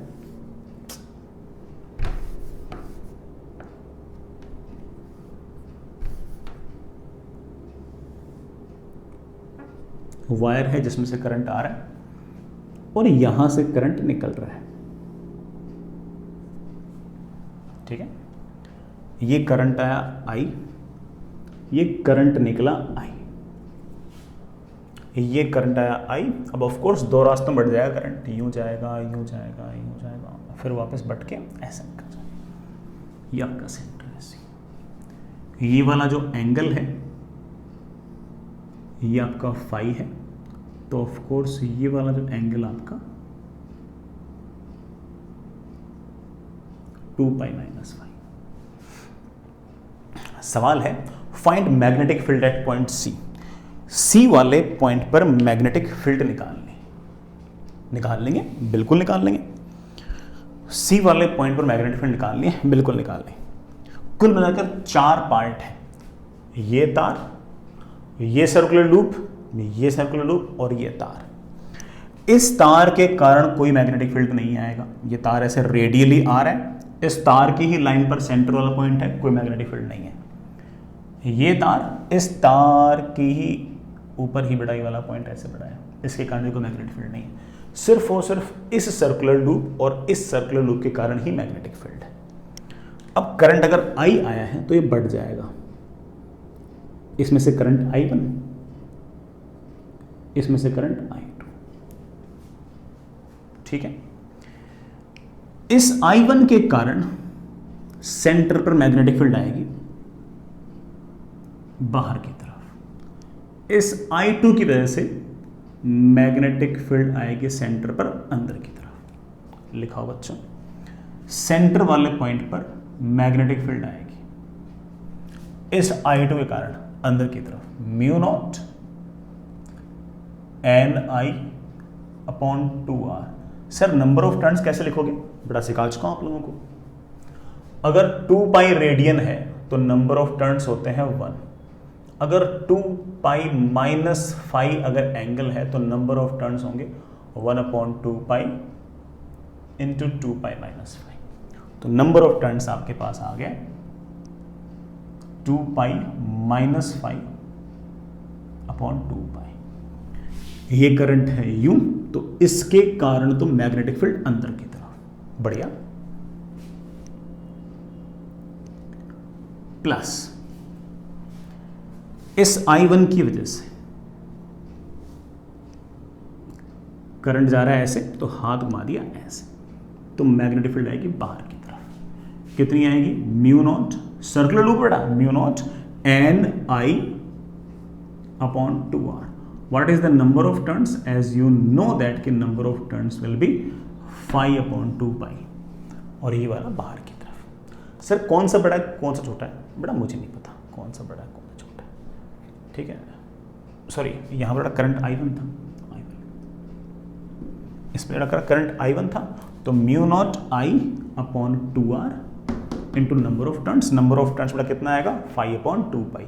2 पाई है तो नंबर ऑफ टर्न्स 1 है, तो 5 है तो नंबर ऑफ टर्न्स कितने होंगे 2 पाई अपॉन 5, सॉरी 5 अपॉन 2 पाई। कौन सा बड़ा है कौन सा छोटा है नहीं पता, तो एक काम करो, ये अंदर की तरफ है ये बाहर की तरफ है, तो आप नेट लिख सकते हो म्यू नॉट बाहर 4 पाई r बाहर I2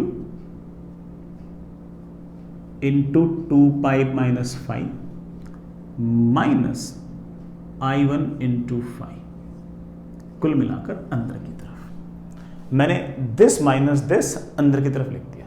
आप दिस माइनस दिस बाहर की तरफ लिख सकते हो, मर्जी बेटा आपकी। बाकी सब तो कॉमन था, म्यू नॉट बाहर था, 4 पाई r बाहर था, I2 into 2 pi minus 5 and I1 into 5, ये बेटा अंदर रहेगी। ठीक है, चलिए I1 I2 कैसे निकालेंगे, मेरे ख्याल से निकल जाएंगे। वैसे तो हम I1 I2 निकाल ही सकते हैं, एक बात तो पक्की है कि I1 plus I2 is I, हालांकि मुझे इस इक्वेशन की जरूरत पड़ेगी नहीं। I1 plus I2 should be equal to I। अब देखो, मुझे ऐसा लग रहा है कि यूनिफॉर्म वायर है, इधर कुछ ना कुछ रेजिस्टेंस है इस तार का, इसका कुछ ना कुछ रेजिस्टेंस है, ये वाला तार और ये वाला तार दोनों पैरेलल है, दोनों तार पैरेलल है।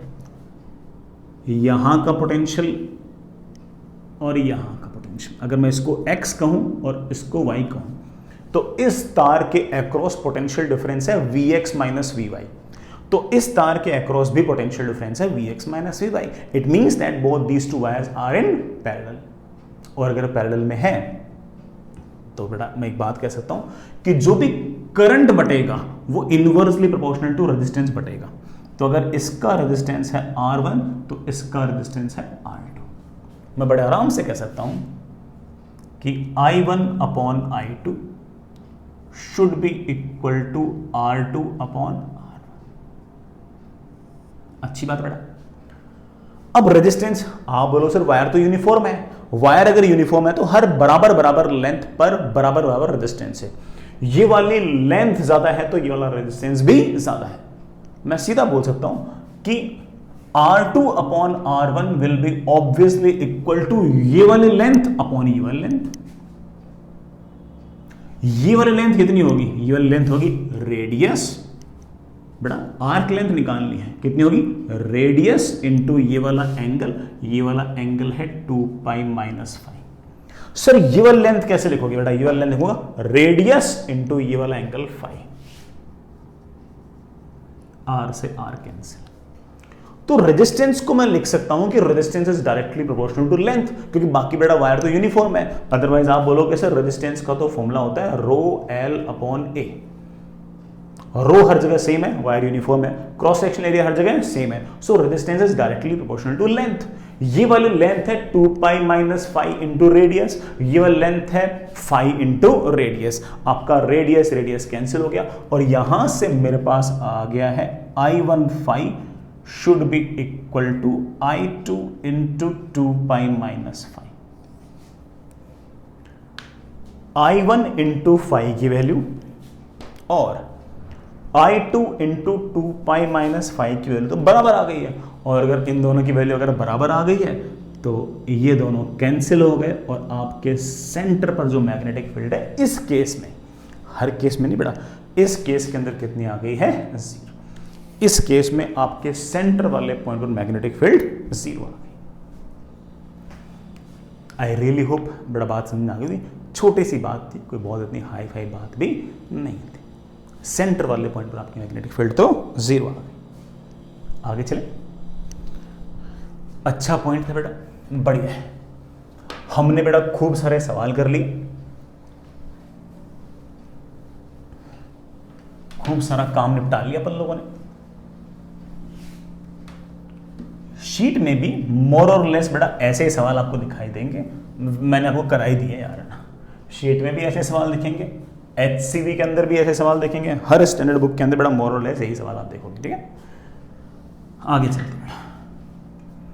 करंट कैरिंग लूप के कारण हम लोगों ने सेंटर और मैग्नेटिक फील्ड निकाला, फॉर्मूला याद किया और हमने मन में उस बात को सेट भी कर लिया और सवाल भी कर ली, और मुझे ऐसा लगता है कि आप लोगों को सवाल बन भी गए होंगे। अब निकालते हैं करंट कैरिंग लूप के कारण एट एक्सिस पर मैग्नेटिक फील्ड कितनी होगी ये निकालते हैं। अगर आपके पास कोई करंट कैरिंग लूप है ऐसे, तो सेंटर पर मैग्नेटिक फील्ड कितनी मुझे पता है। अब मुझे कहां पता करनी है, एक्सिस पर, किसी एक्सिस वाले पॉइंट में निकालते हैं। तो सुनिए बेटा,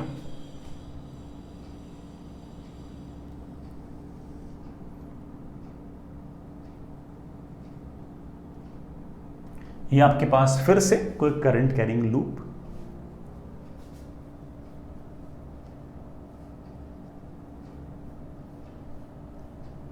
और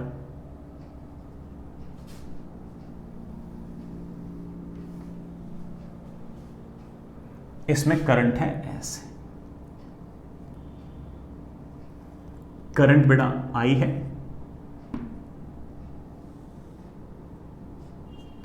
रेडियस इसका r है, नंबर ऑफ टर्न्स n है।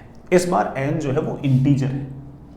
सर इस बार n इंटीजर क्यों है, वो डेरिवेशन आपको ना नजर आ जाएगा कि इस बार इंटीजर के लिए ही मैं फॉर्मूला निकाल पाया हूं, बाकी के लिए नहीं निकाल पाया ना। देख लेना आपका ना, दिख जाएगा सब बेटा। जो डार्क वाली जो लाइन है ना, ये आपकी तरफ वाली है, डॉटेड वाली बेटा आपसे दूर है। मतलब ऐसे है करंट, आपकी तरफ से तो यूं नीचे जा रहा है और मेरी तरफ से ऐसे ऊपर जा रहा है, ठीक है। यूं नीचे फिर ऊपर, करंट ऐसे, आपकी तरफ से करंट गया नीचे और मेरी तरफ से करंट गया ऊपर, आपकी तरफ से नीचे मेरी तरफ से ऊपर, करंट जा रहा है ऐसे। मुझे मैग्नेटिक फील्ड कहाँ निकालनी है, सेंटर पर निकालनी क्या, नहीं, सेंटर पर तो मुझे मैग्नेटिक फील्ड का फॉर्मूला पहले से पता ही है, μ0 Ni/2r। मुझे निकालनी है थोड़ी सी दूर एक्सिस में, निकल जाएगा, याद भी रखेंगे उसके बाद, है ना। डेरिवेशन तो अच्छी है ही है, लेकिन हमें तो बड़ा आगे जाके ज़्यादा इंटरेस्ट तो इन बातों में है कि है ना, फॉर्मूला याद हो जाएगा, हमारा काम बन जाएगा। तो चलिए बेटा सुनिएगा, सेंटर से x डिस्टेंस दूर किसी पॉइंट पे मैं मैग्नेटिक फील्ड निकालने के मूड में हूं। अब सुनना, मैं कैसे एलिमेंट चूज कर रहा हूं। करंट कैसे, हाँ आपकी तरफ से नीचे करंट है यूं बेटा, ये जो एरो है ना इसे करंट मानना, करंट है यूं, ऐसे करंट है, यूं करंट है। अब सबसे ऊपर वाले पॉइंट पर देखो, करंट ऐसे आपकी तरफ है, बाहर निकलता हुआ आपकी तरफ, और जिस पॉइंट पर मैग्नेटिक फील्ड निकालनी है वो यूं है। यूं मतलब ये डिस्टेंस r है, ये डिस्टेंस x है, तो जिस पॉइंट पर निकालना है वो यहां से दूर है, कितना, √r² + x²। ठीक है, सब कर लेंगे, और बायोट-सैवर्ट्स लॉ अपन लगाने वाले हैं। तो सबसे ऊपर वाले पॉइंट पर मैंने एक छोटा सा एलिमेंट लिया dl लेंथ का और डॉट लगा दिया। डॉट मतलब करंट है बाहर की तरफ। आप बोलोगे सर बायोट-सैवर्ट्स लॉ के लिए करंट चाहिए I, लेंथ चाहिए dl और r वेक्टर। r वेक्टर कहां से कहां होता है, r वेक्टर की टेल होती है उस एलिमेंट पर जिसके कारण मैग्नेटिक फील्ड निकालनी है, और हेड होता है उस पॉइंट पर जहां पर मैग्नेटिक फील्ड निकालनी है। तो आप बोलोगे सर ये रहा करंट एलिमेंट और इसके कारण मुझे मैग्नेटिक फील्ड निकालनी है यहां पर, this is our r vector. इस r वेक्टर का मैग्नीट्यूड तो मेरे शायद सारे बच्चों को नजर आ गया होगा, √r² + x²।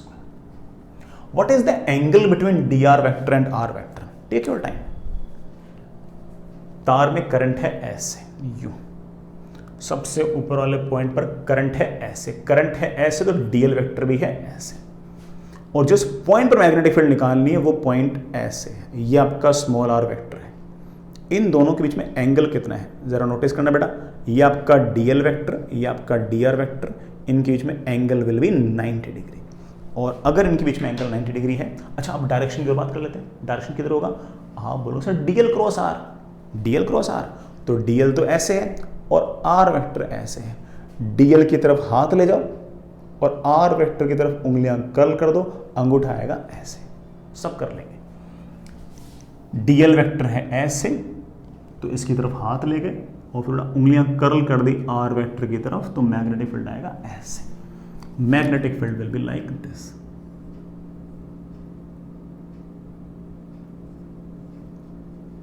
This is your magnetic field. Magnetic field जो होगा वो आपके डीएल वेक्टर और आर वेक्टर दोनों के ही परपेंडिकुलर होगा। तो ये है आपका आर वेक्टर, तो इसके परपेंडिकुलर डायरेक्शन में आपका मैग्नेटिक फील्ड। सर काश मैं मैग्नेटिक फील्ड लिख पाता, बेटा बिल्कुल लिख दोगे। लगाओ बेटा फॉर्मूला लगाओ, क्या कहते हैं उसका, Biot Savart's law, mu naught upon 4 pi I DL sine of angle between DL vector and R vector, angle is 90, sine 90 upon distance का स्क्वायर, डिस्टेंस का square is of course R square plus X square. X is fix, बस मैं DL को vary करूंगा, DL DL DL DL DL DL DL, X तो fix है, R भी fix है। इसी तरह से इसके जस्ट डायमेट्रिकली अपोजिट एक पॉइंट और लो।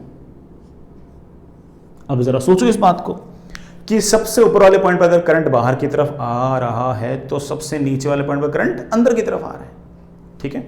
मैंने क्रॉस लगा दिया, ये आपका डीएल वेक्टर, अगेन इसकी छोटी सी लेंथ डीएल, इसके कारण मुझे मैग्नेटिक फील्ड निकालनी है इस पॉइंट पर। अच्छी बात है, टेल यहां पर, हेड यहां पर, इस आर वेक्टर की लंबाई बेटा वापस से आ गई है root of R square plus X square. आपका जो डीएल वेक्टर है वो तो ऐसे बोर्ड के प्लेन के अंदर की तरफ, और जिस पॉइंट पर मुझे मैग्नेटिक फील्ड निकालनी है वो पॉइंट ऐसे है, ऐसे। This is your small R vector, this distance is capital R, this is X, this distance is root of R square plus X square. Again the angle between DL vector and R vector, as you can see that कि this angle will be 90। Magnetic field की direction क्या होगी, very simple, DL vector की तरफ हाथ ले जाओ, ले गए, आर वेक्टर की तरफ घुमा दो, टूट जाएंगी। ऐसे डीएल वेक्टर की तरफ हाथ ले जाओ, अब ले गए, और अब आर वेक्टर की तरफ उंगलियां घुमा दो, उंगलियां घुमा दी घुमा दी घुमा दी घुमा दी। This is the direction of magnetic field, this direction, मतलब इसके परपेंडिकुलर। तो इसके परपेंडिकुलर डायरेक्शन मेरे पास मैग्नेटिक फील्ड आएगी। सर इसको डीबी लिखा, तो इसको डीबी क्यों लिखा, वो इसलिए जो करंट यहां वही करंट यहां, जो डीएल लेंथ यहां वो डीएल लेंथ यहां, जो एंगल डीएल और आर वेक्टर बीच में यहां पर वही एंगल यहां पर, जो लेंथ आ रही है वही लेंथ आ रही है, तो बड़ा डीबी तो सेम आ गया। हमारा तो काम बन गया, हमारा काफी हद तक काम बन चुका है। अब देखना, ये एंगल थीटा, लेट्स से ये एंगल थीटा, ये बेटा वर्टिकली अपोजिट एंगल नहीं है, ठीक है। ये एंगल थीटा, ये 90, तो ऑफ कोर्स ये वाला एंगल आपका 90 माइनस थीटा, ये वाला एंगल आपका 90 माइनस थीटा। अब आराम से देखिए बच्चों, डीबी के दो कंपोनेंट आएंगे, डीबी का कॉस थीटा इधर, क्योंकि अगर ये वाला एंगल 90 माइनस थीटा तो ये वाला angle of course theta, dB का कॉस थीटा इधर, डीबी का साइन थीटा इधर, डीबी का कॉस थीटा इधर, डीबी का साइन थीटा इधर। इस पॉइंट पर मैग्नेटिक फील्ड आ गई है इधर की तरफ, और वो आ गई है 2 टाइम्स डीबी का साइन थीटा। लेकिन ज्यादा खुश होने की जरूरत नहीं है, आपने सिर्फ और सिर्फ इस एलिमेंट और इस एलिमेंट की वजह से ही मैग्नेटिक फील्ड निकालनी है, आपको तो पूरे तार की वजह से निकालनी है, तो मेरे सर कोई चिंता नहीं है। इन दोनों की वजह से पता है, तो इनकी वजह से, इनकी वजह से, इनकी वजह से, इनकी वजह से, इनकी वजह से, इनकी वजह से, इनकी वजह से, इनकी वजह से, इनकी वजह से, सबकी वजह से निकाल लूंगा, जोड़ दूंगा। जोड़ना मतलब इंटीग्रेशन, और डायरेक्शन में हमें चिंता ही नहीं है, क्योंकि डायरेक्शन तो बड़ा सबकी वजह से ऐसे बाहर की तरफ ही आएगी, क्योंकि ये वाले कंपोनेंट हमेशा कैंसिल हो जाएंगे और सिर्फ ये वाला कंपोनेंट आपका हर बार बचता जाएगा। अब मैं लास्ट बात आपसे पूछ रहा हूं कि अगर मुझे नेट मैग्नेटिक फील्ड निकालने तो क्या करूं, 3 ऑप्शन दे रहा हूं, इंटीग्रेशन डीबी करूं, इंटीग्रेशन डीबी का साइन थीटा करूं, और इंटीग्रेशन ऑफ 2 डीबी का साइन थीटा करूं। अगर मेरे बच्चों को हल्का फुल्का भी आइडिया है तो इस तरह की बातें हम इलेक्ट्रोस्टैटिक्स से ही करते आ रहे हैं। ये गलत है, ये सही है, ये सही है। सर दोनों सही कैसे हो सकते हैं? अरे यार, अगर मैं डीबी साइन थीटा लिख रहा हूं, इसका मतलब मैं दोनों की वजह से नहीं लिख रहा हूं, सिर्फ इसकी वजह से लिख रहा हूं। फिर उस केस में मैं पूरे को इंटीग्रेट करूंगा। और अगर 2 dB साइन थीटा लिख रहा हूं, इसका मतलब मैंने ये भी कर लिया है और ये भी कर लिया है। और अगर दोनों कवर हो गए तो आपको पूरा सर्कल इंटीग्रेट करने की जरूरत नहीं, सिर्फ हाफ सर्कल ही इंटीग्रेट कर दो, बाकी आता तो कवर हो ही जाएगा, क्योंकि उसके सामने वाला पॉइंट तो आएगा ना 2 के अंदर। तो आपकी मर्जी है, ये भी सही है, ये भी सही है, दोनों सही। समझ गए बेटा इस बात को? हमें अगर नेट मैग्नेटिक फील्ड चाहिए तो बेटा दोनों में से नीचे वालों में से कोई सा भी कर दो, हमारा काम तो बन जाएगा। So the net magnetic field is integration of 2 dB sin theta. 2 बाहर, dB में म्यू नॉट अपॉन 4 पाई बाहर, आई बाहर, R square plus X square बाहर, integration dl sin theta. Sin theta can be written as perpendicular upon hypotenuse.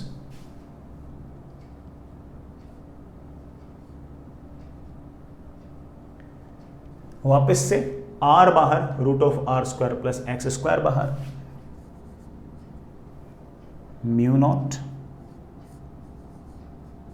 Upon 2 pi, I बाहर, R बाहर, नीचे R square plus X square की power 3/2 बाहर, integration of dl. कहां से कहां तक इंटीग्रेट करूं? सिर्फ 0 से l/2.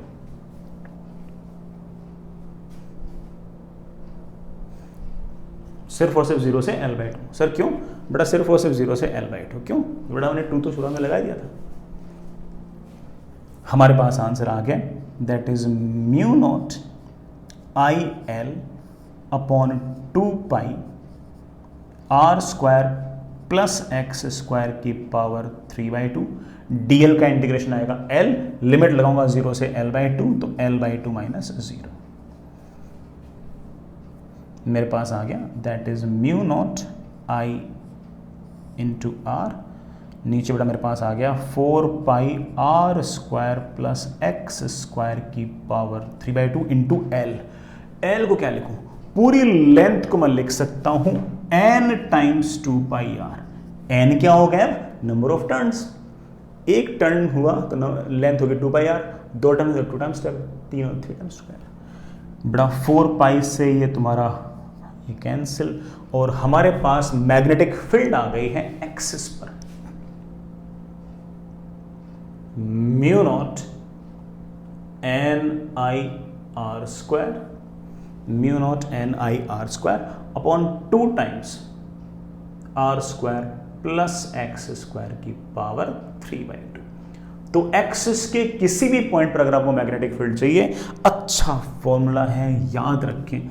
कोई आधी रात को भी उठाकर पूछ ले कि फॉर्मूला क्या है, तो फटाक से बोल देना mu naught N I R square upon 2 times R square plus X square की पावर 3/2 और फिर सो जाना. म्यू नॉट हम जानते हैं, ठीक है बेटा, permeability constant, n is number of turns, I is current, r is radius, x is of course distance on axis. Centre पर अगर मैग्नेटिक फील्ड निकालने तो x को 0 पुट कर दो, और जैसे ही मैंने x को 0 पुट किया आप देख सकते हो कि सेंटर पर मैग्नेटिक फील्ड आ जाएगी mu naught N I upon 2r. बेटा वो r square cancel, that is mu naught N I upon 2r. इस केस में मैंने एक स्पेशल बात ये बोली कि मैं आंसर सिर्फ तभी निकाल रहा हूं जब n की वैल्यू इंटीजर होगी. अगर मान लो n की वैल्यू इंटीजर ना होती और हाफ होती, तो ऐसे केस में ना हाफ अगर होती तो सेमी सर्कल टाइप ही बनता, तो फिर इसमें सामने वाला पॉइंट नहीं आ पाता, सिर्फ और सिर्फ ऊपर वाला पॉइंट ही पाता, नीचे वाला पॉइंट तो आ ही नहीं पाता. फिर उस केस में ये मैग्नेटिक फील्ड और ये मैग्नेटिक फील्ड दूसरे को कैंसिल नहीं करती है कि नहीं. और भाई ये वाला पॉइंट और ये वाले पॉइंट में जो मैग्नेटिक फील्ड आए थे उसके ये वाले कंपोनेंट कैंसिल किए थे. और अगर मान लो नीचे वाला हिस्सा होता ही नहीं, फिर बड़ा ये नीचे वाला कंपोनेंट भी नहीं आता, और अगर नीचे वाला कंपोनेंट नहीं आता तो ऑफ कोर्स कोई ना कोई मैग्नेटिक फील्ड ऐसे भी आती. ठीक है, हालांकि हम चाहते तो वैसे से कर सकते हैं, लेकिन हम कर नहीं रहे, हमारे कोर्स में नहीं है. हमारे पास मैग्नेटिक फील्ड आ गई है ऐसे, और आपने इस बात को नोटिस कर लिया होगा कि सबसे ज़्यादा मैग्नेटिक फील्ड जो है वो सेंटर पर है, और जितना जितना हम दूर जा रहे हैं वैसे वैसे लगातार मैग्नेटिक फील्ड घटते जा रही है, घटते जा रही है, घटते जा रही है, लगातार कम होते जा रही है. मैं एक बार रिजल्ट रिपीट कर रहा हूँ.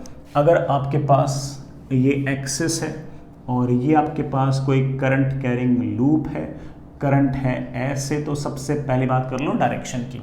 बेटा डार्क वाली लाइन आपकी तरफ से करंट नीचे जा रहा है, मेरी तरफ से ऊपर जा रहा है. अगर करंट यूं जा रहा है तो हाथ फैला दो, ऐसे अंगूठा है ऐसे, तो पूरी एक्सिस पर मैग्नेटिक फील्ड ऐसे ही होगी, पूरी एक्सिस पर मैग्नेटिक फील्ड ऐसे ही होगी. यूं नहीं है कि बेटा मैग्नेटिक फील्ड की अलग अलग डायरेक्शन है, और मैग्नेटिक फील्ड यहाँ से x डिस्टेंस दूर और यहाँ से x डिस्टेंस दूर।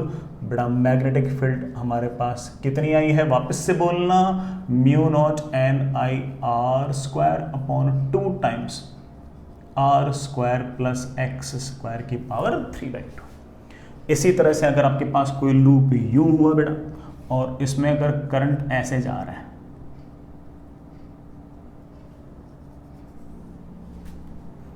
आपकी तरफ से ऊपर जा रहा है, ऐसे आपकी तरफ से ऊपर जा रहा है, मेरी तरफ से नीचे जा रहा है। अगर करंट यूँ जा रहा है, कोई चिंता वाली बात नहीं है। करंट जा रहा है ऐसे तो हाथ घुमाओ ऐसे, पूरी एक्सिस पर मैग्नेटिक फील्ड यूँ होगी। करंट जा रहा है बेटा ऐसे, आपकी तरफ से ऊपर, मेरी तरफ से नीचे। यूँ करंट जा रहा है ऐसे, magnetic field will be like this. और जो मैग्नेटिक फील्ड की वैल्यू है बेटा हम जानते हैं कितनी। अगर कोई मुझसे पूछ ले कि sir magnetic field versus x distance को ग्राफ बन पाएगा, बिल्कुल।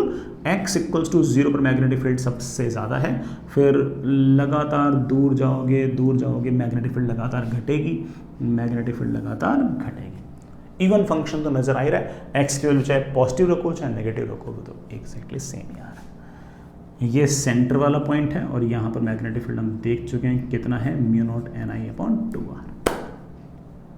ये हमारी magnetic field. I really hope समझ गए होंगे, ठीक है। चलिए बच्चों आगे चलते हैं। नेक्स्ट इज, बड़ा होमवर्क दे रहा हूँ शीट में से।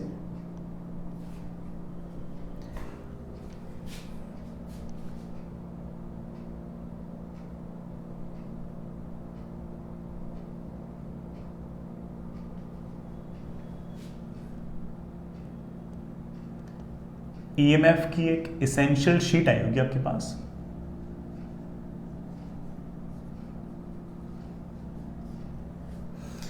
बड़ा ईएमएफ की एक इसेंशियल शीट आई होगी और उसमें बड़ा आप लोग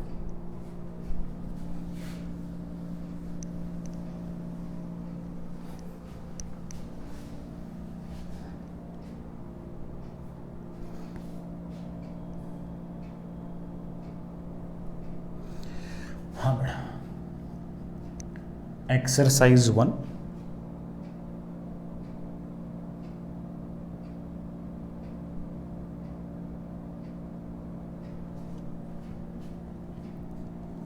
पार्ट 1 में बेटा ए बी में पहले से दे चुका हूं आपको।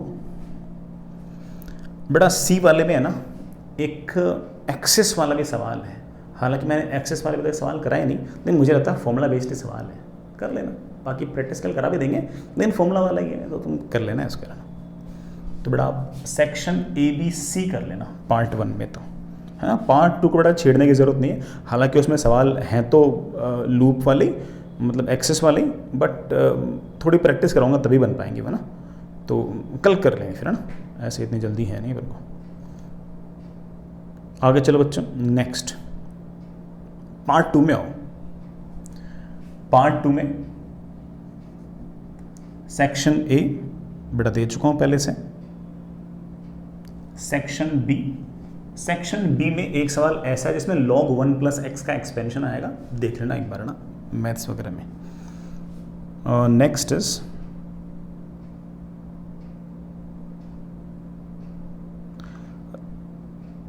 सेक्शन सी में सिर्फ और सिर्फ एक क्वेश्चन करना है C1, सिर्फ और सिर्फ एक क्वेश्चन करना है C1।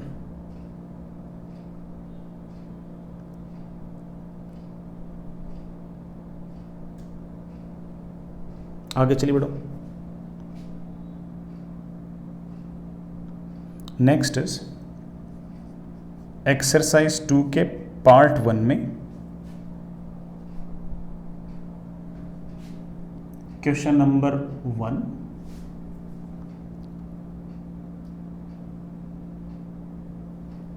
2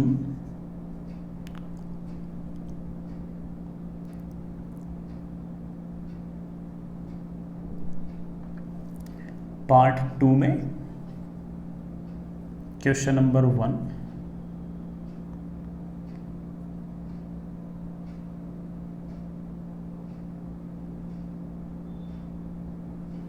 4